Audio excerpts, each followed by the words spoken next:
Labdien, skatītāji! Strauji tuvojas 24. gada beigas, un jau tradicionāli vēlamies ierakstīt šo mazo video par nelielu atskatu, kā tad ir pagājis 2024. gads nekustamajā īpašuma nozarē.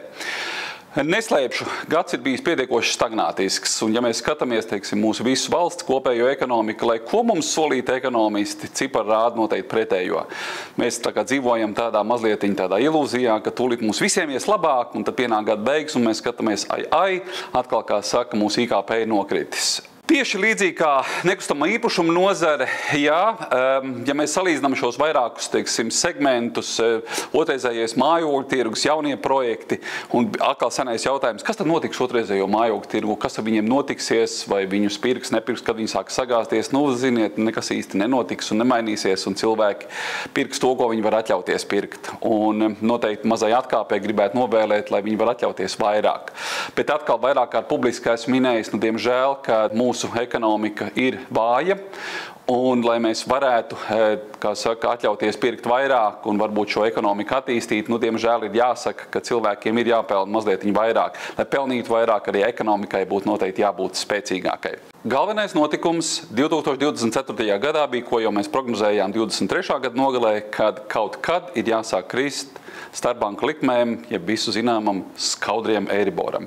Un kā mēs redzam, šī ir, manuprāt, vienīgā prognoze, kas ir piepildījusies, jo Eiribors tiešām jau ir tādā saprotamā līmenī, bet atkal noteikti, ja prognozējam uz tādu nākotni tuvāko, dikti nesapriecāties, jo bezmaksas Eiribors visdrīzāk vairs nebūs.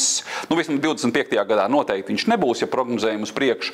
Tas nozīmē, ka kopējā hipotekārā kreditēšanas likme aptuveni varētu turēties šo 3,5 līdz 4,5% robežās.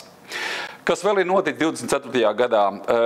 Dēļ valsts pietiekoši augstiem tēriņiem un dēļ ļoti daudz vajadzībām, kā saka, katrā nozarē tiek meklētas iespējas, kur tad paņemt vairāk naudas. Un viena no šīm iespējām noteikti, kas ir dikti stabili pārbaudīti, ir nekustamais īpašums un tas nodokļu apmērs. Līdz ar to jau vairākus gadus ir spēkā šī prognozējumā nekustamā īpašuma kadastrālā vērtība, kas gan īsti pēc Valsts zemes dienesta vārdiem un mūsu ierēģu vārdiem neko īsti nenozīmē, bet es gribētu teikt, ka sabiedrība tiek tomēr kaut kādā veidā gatavota šīs jaunās vērtības ieviešanai dzīvē, kas pati par sevi nav slikta ideja, bet mums nav izdevies uzaicināt finanšu ministriju uz mūsu diskusijām par to, vai ir arī plānota likmes izmaiņa, jo pieļauju, ka būs daudz un dažādi segmenti, kad šī likme būs dikti skarbi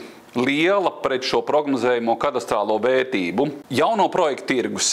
Diemžēl man ir atkārtot jāpasaka, kas man pašam nepatīk, kad mūsu vājās ekonomikas arī šī sadaļa jauno projektu tirgu ir pietiekoši stagnējoša.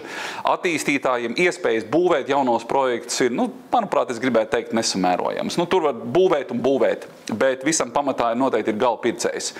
Un ja mēs bieži dzirdam, sakam, ka mums nav īsti piedāvājums, tad, manuprāt, piedāvājums ir ļoti plašs un pieejošs visās iespējamās cenu kategorijās, no pat pilnīgi ekonomu klases jauno projektu segmentu līdz premium klases, līdz ļoti dārgiem projektiem.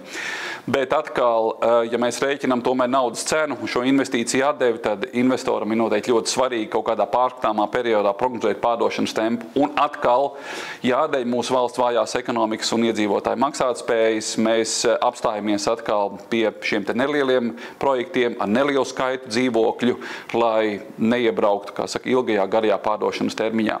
Un visam tam pamatā, manuprāt, atkal, kas nav mainījies un kas joprojām vēl ir nezināmais, ir, diemžēl, šis ģeopolitiskais risks arī nebūs oriģināls, jo ļoti bieži cilvēki, kā saka, manuprāt, baidās uzņemties šīs ilgtermiņa saistības dēļ šīs neziņas. Un ir neziņa gan par šo ekonomikas attīstību. Mēs redzam, ka 24. gada tieši otrā puse vēl papildus ir devusi klāt tiešām diezgan, kā saka, lielus šos satricinājumus tuvajos austrumos, ko mēs zinām, ir šīs konflikts arī karš Izrēlā ar Hezbollah. Un plus ir nācis klāt arī nemieru Sīrijā, kas ir pavisam jauns kaut kāds notikums, kas ieviesīs noteikti arī kaut kādas korekcijas šajos reģionos. Un, lai kā mums tas neliktos, ka tas jau, protams, ir tālu un tas mūs neskar, nē, pasauli, manuprāt, ir šobrīd tik saistīta, kad iespējams arī tas kaut kādā veidā noteikti atsauksies arī uz mūsu šo nestabilitāti tieši šī reģionā. Kādas tad ir šīs labās ziņas? Manuprāt, kredīta pieejamība absolūti ir vienkārši viena no šīm labām ziņām, par ko vēlos pastāstīt, jo, ja cilvēks iegādājas, ne kā investors, jo mēs parasti pasakam, kāds tad vai ir labākais laiks iegādāties.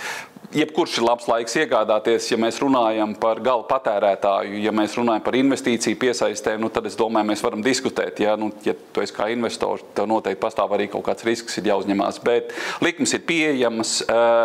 Manuprāt, likumdošana joprojām nav izmainījusies un ir sakārtota, un kā saka, noteikti tas mans novēlējums būtu katrai šai jaunai ģimenei atrast šo savu pareizāko un labāko mājokli, bet tas pats svarīgākais ir tiešām domāt nevis kā gremdēt ekonomiku, bet kā attīstīt. Kas vēl ir noticis slikts ar šī, kā saka, jaunā 25. gada budžeta pieņemšanu?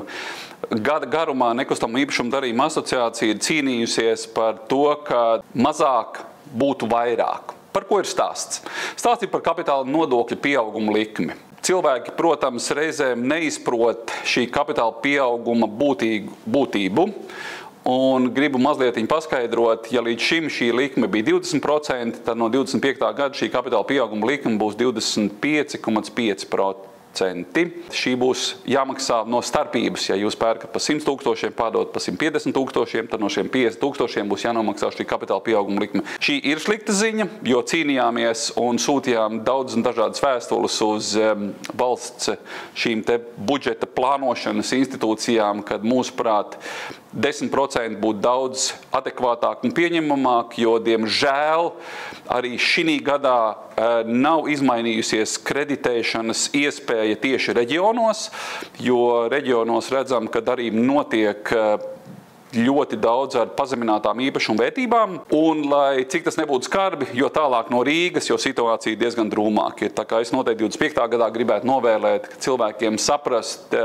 ka tas ir tāda kopēja tā lielā spēle, kas sauc finansēšana, nevis tīri, kad, labi, es šodien īpašumu nopirkšu, samaksāšu tur kaimiņam skaidrā naudā, un redzam, ka viss, kā saka, baigi ir forši noticies, un mēs nodaram pāri attiecīgi savam nākamajam kaimiņam, un galā kaut kad šī situācija varētu izmainīties, un tad jūs būsiet tajā lomā, kad būs jāmaksā šis kapitāla pieaugums no šīs dikti samazinātās iegādes summas. Un, lai neizklausītos uz tik drūmas nots, es noteikti gribētu novēlēt jaudīgu ekonomiku 25. gadā, jaudīgus darījumus kolēģiem un foršu sadarbības starp visām organizācijām. Un noteikti nobeidzot gribēju pateikt lielu paldies mūsu sadarbības partnerim Svetbankai par iespēju būt šeit, Saules akmenī 25. stāvā. Lai jums priecīgi Ziemassvētki un jaudīgs un laimīgs un skaists jaunais 2025. gads.